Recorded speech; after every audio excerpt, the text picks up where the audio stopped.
You're listening to the Everyday Determinator podcast, brought to you by Anne O'Caffer of the Determinator Collective.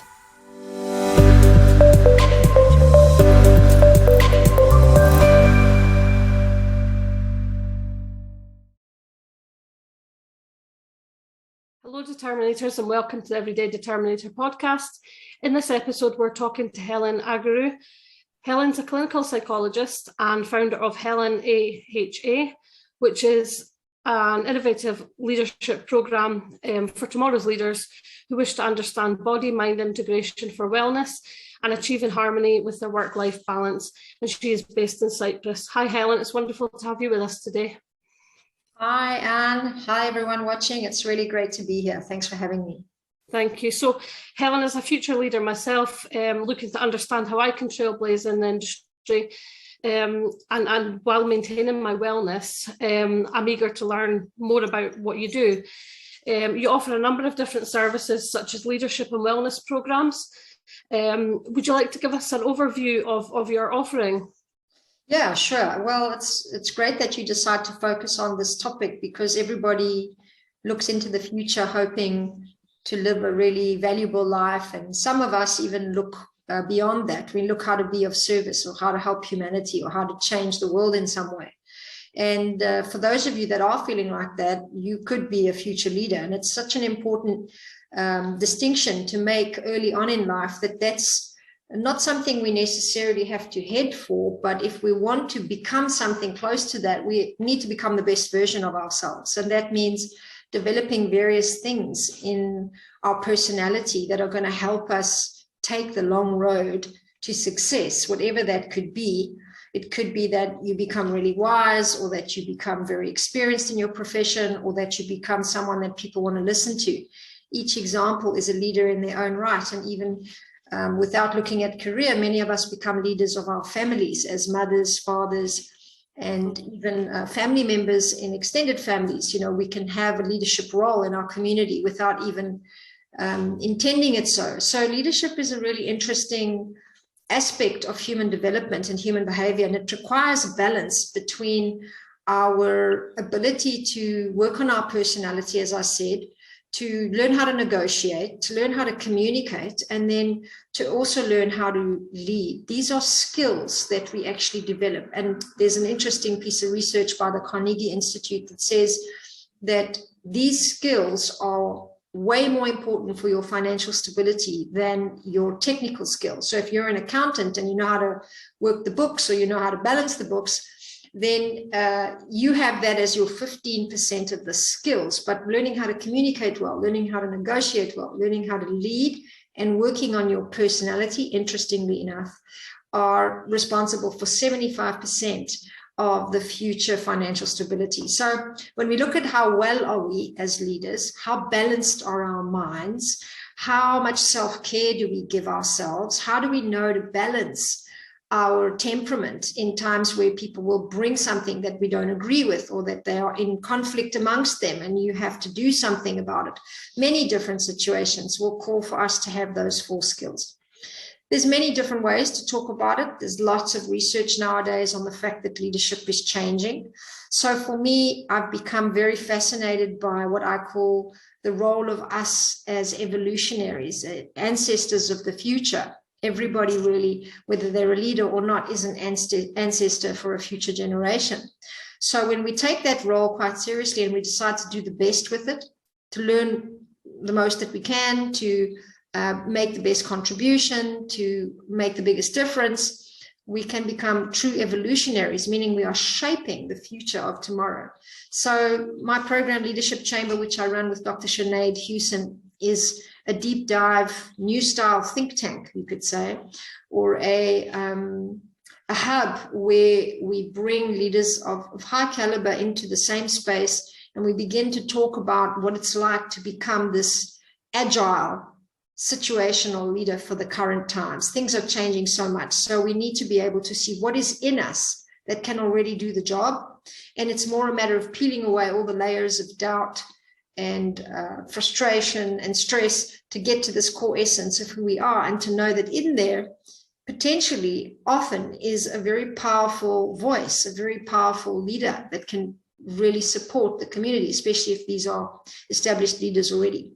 Apart from that, we also run in-house trainings for corporates and organizations who want to learn something like the growth mindset, which I highly recommend right now. A very important thing to begin to think differently about challenges, how we can thrive, how we can grow, and how we can learn when things are tough is one of the greatest capacities we have as human beings.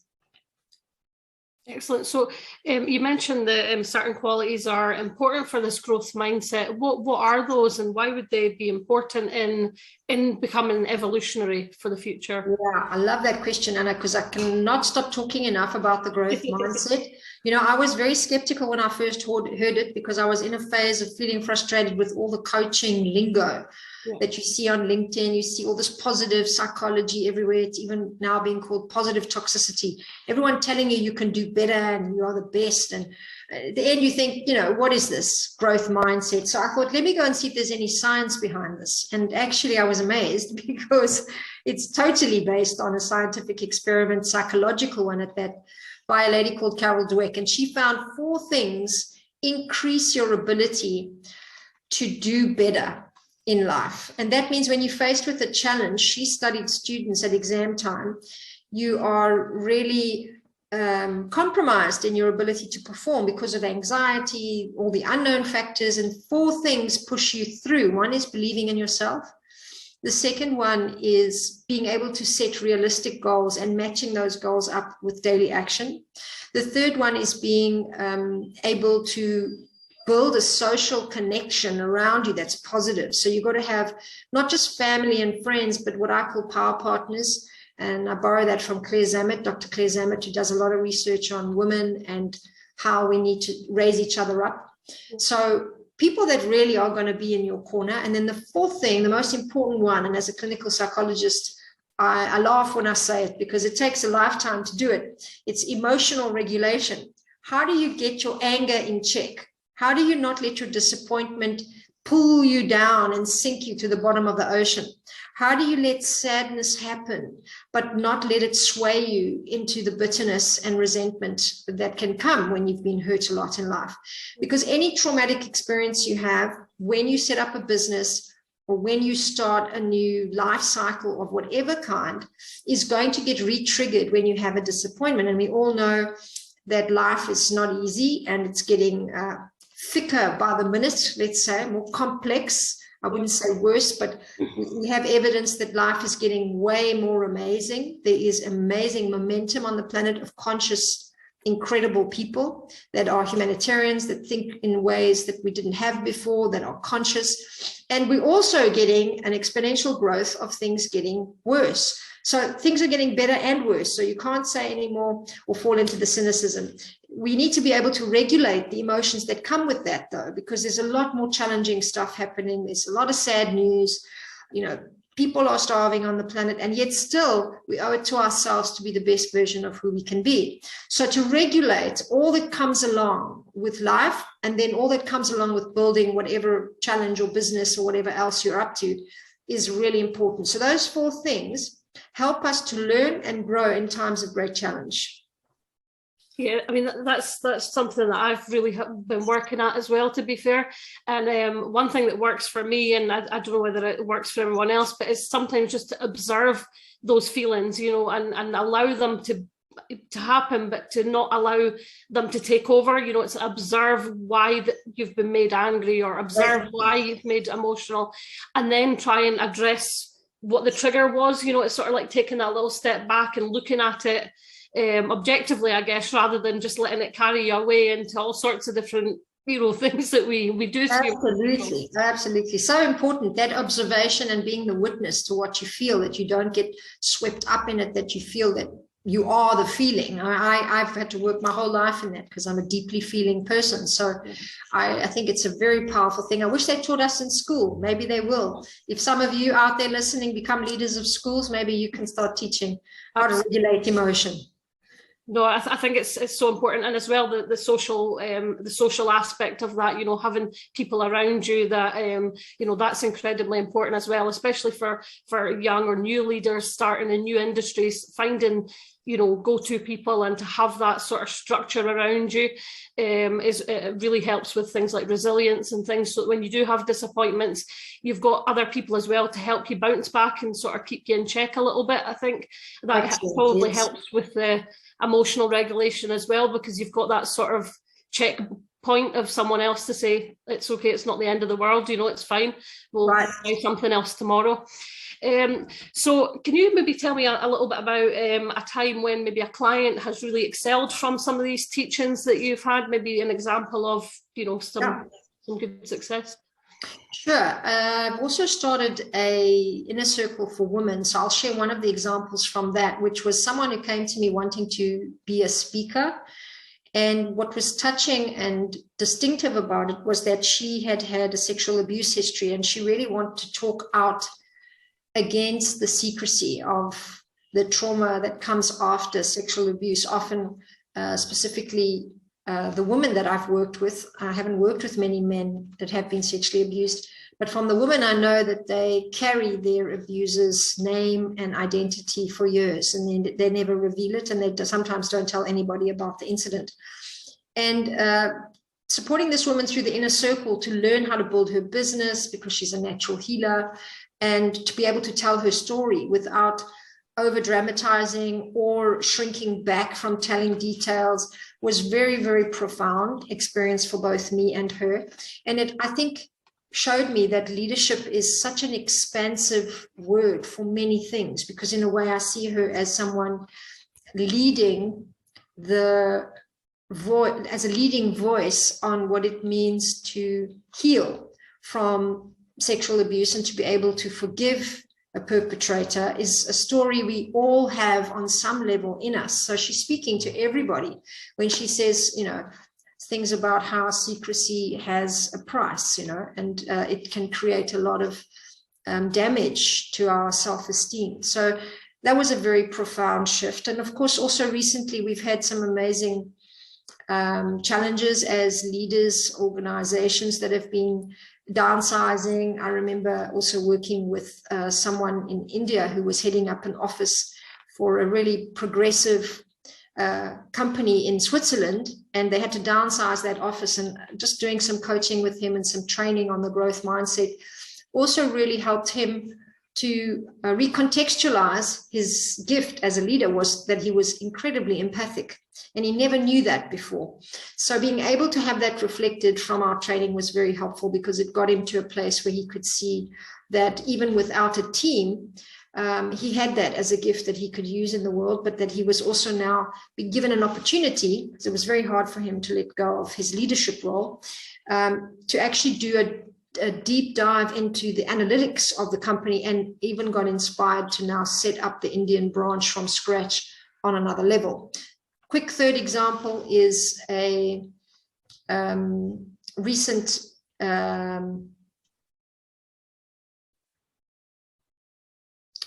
client, a human rights lawyer, who has also a very interesting history in the inner circle. She was also able to begin to set up conferences where young women were talking out about all issues that they'd been having, and really was helping to set up the community in different ways.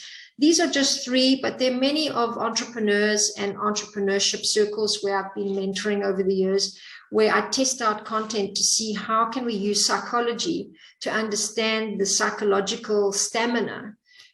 People call it resilience. It's also stamina, but also growth mindset comes in there. But there's also something else called working in your genius zone, or being in a state of flow, where we can see that it's so important to understand what you need to do to be the best version of yourself, and how you build your business around that.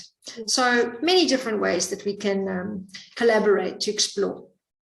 Excellent. So I think what I summarise from that is that a lot of leadership is actually learning about yourself, and learning about what you've been through in the past, and how you can almost find the best out of those sort of situations and turn them into something amazing.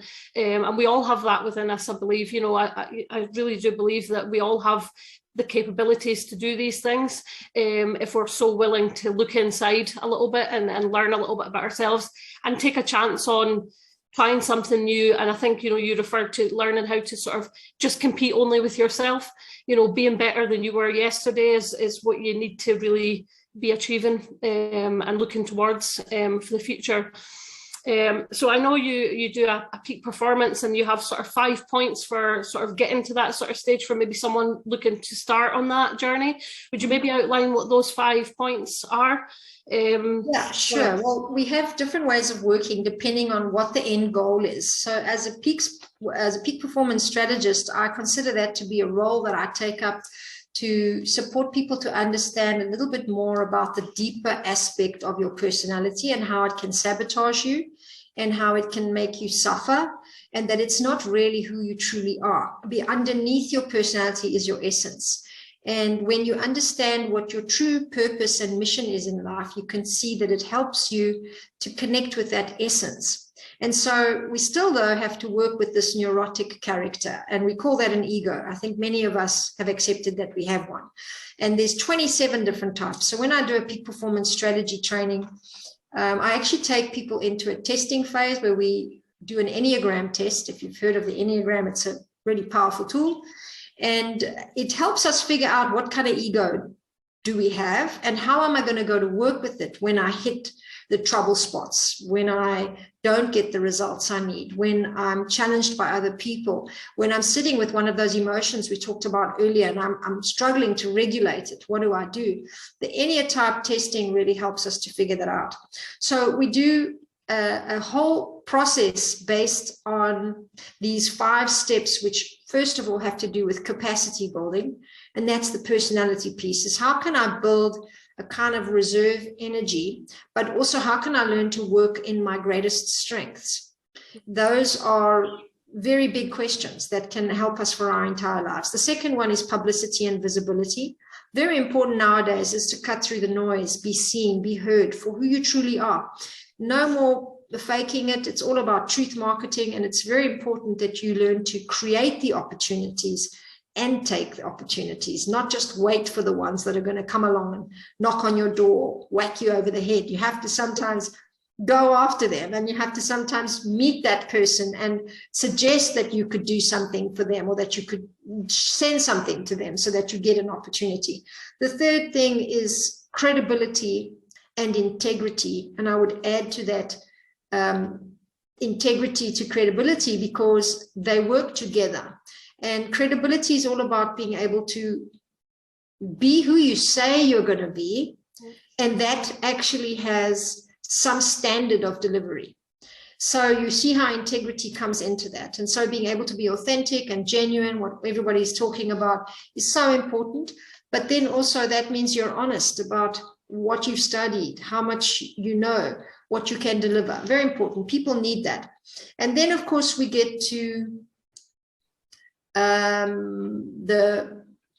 the fourth one, and I've collapsed the fourth into the third now to make it easier, as 4 steps, but originally that's why there were 5. So integrity came separately, because there is a piece of work to do, if you haven't, about power. You know, there's a lot of ways that we sabotage our power when we are not aligned. So when you're thinking one thing, feeling another thing, and then you go off and do something else, just think about the last birthday party you went to. Did you really think about what you wanted to buy that person as a gift, or did you just go and find something last minute? Do you have feelings for that person that connect with what it is that you were thinking about you wanted to give them? And then what did you end up giving them? This is a very quick way to just see how aligned are we, and did we put in the time, effort, and genuine care that we could have, would have, wanted to have that integrity mapped out? Well, you have that integrity in everything you do. So in your business, for example, you know, where are you in your thinking process about what you want to achieve, and how much do you match it up with the ambition, the competitive drive, the motivation? And then what do you end up doing? Or do you think it, feel it, but Netflix? You know, we've all got things that we're struggling with right now. So we have to work a lot on integrity, because the problem with it is when we don't line up, we lose a lot of power. The fifth thing then is originality. And I brought that in last as an add-on, which actually I was going to build a whole separate program on. And I have got something around originality, which is a standalone process, because when you're building a business, the most important thing you can do is find your USP, your unique selling point. So if you're going to brand yourself, or if you want to be tapping into your essence, whatever it is you've got going on in life, whether it's professional or personal, your uniqueness is your greatest currency, your biggest gift, your most precious jewel. And the more you understand what is original about you, what is unique about you, the more you can put into your work, into your contribution, that special touch that can never be copied and pasted by anybody else. So these are the 5 things. I'll say them again. First one, capacity, visibility, publicity, credibility and authority, integrity, and then originality. Very powerful way to bring all of ourselves together and work on our Enneatype, if we want to use that tool as well, and to really then drive in a endpoint. So what's my big goal? I do a lot of work around manifestation and goal setting as a spiritual and a systematic strategy to motivate us and to inspire us into becoming the best version of ourselves. So that's the formula. Fabulous. I mean, there's loads there that really resonates with me, you know, as someone kind of fairly new into an industry and trying to reach out for goals, you know, almost here, there and everywhere sometimes you feel. And there's loads there, you know, great insights. So thank you very much. I know we're quite tight for time, so I'd just like to round up by quickly asking you if where our listeners could find you on the social media or on your website, if they'd like to know more about all of this wonderful work that you're doing. Thank you so much, Anne. And I'd love to offer you a sample session. Let's do a little bit of exchange. I'd love to spend some more time with you. If you have a chance, we can chat about that. So I actually decided to run the website with the word AHA so that I would save people from pronouncing my surname, but also because I had a website before that called AHA Intelligence. And it stands for Arrive, Harmonise, and attract, harmonize, and arrive. Just gave it away. So attract, harmonize, arrive, because I do a lot of work on the neuroscience level and I'm a drummer musician. So I understand the power of harmonizing the vibrational field, as we say it in more special lingo. And so you can find me on that website, HelenAHA.com, and you'll see that the AHA explains a little bit more about how we actually go on a journey to arrive where it is we want to arrive. And sometimes we know where we want to go, but we end up somewhere else, and that's also okay. And sometimes we know where we want to go and we end up somewhere really similar, and that's also okay. So the point is, though, to map the journey and to have strong intention. There's nothing more powerful than feeling inspired and having a strong intention. So we work a lot on that, HelenAHA.com. You can also find my women's group on Facebook, which is called Women of Truth Yin. It's a place where all kinds of speakers, leaders, entrepreneurs come to discuss options on how to leverage their business and how to become much more developed. Awesome. Well, we'll include those links in the show notes anyway, Helen. Thank you so much for giving your time and these great insights today. We really appreciate you. You're remarkable. So whether you're bouncing back from a challenge or storming forward, the Determinator Collective is here for you. Stay remarkable, Determinator.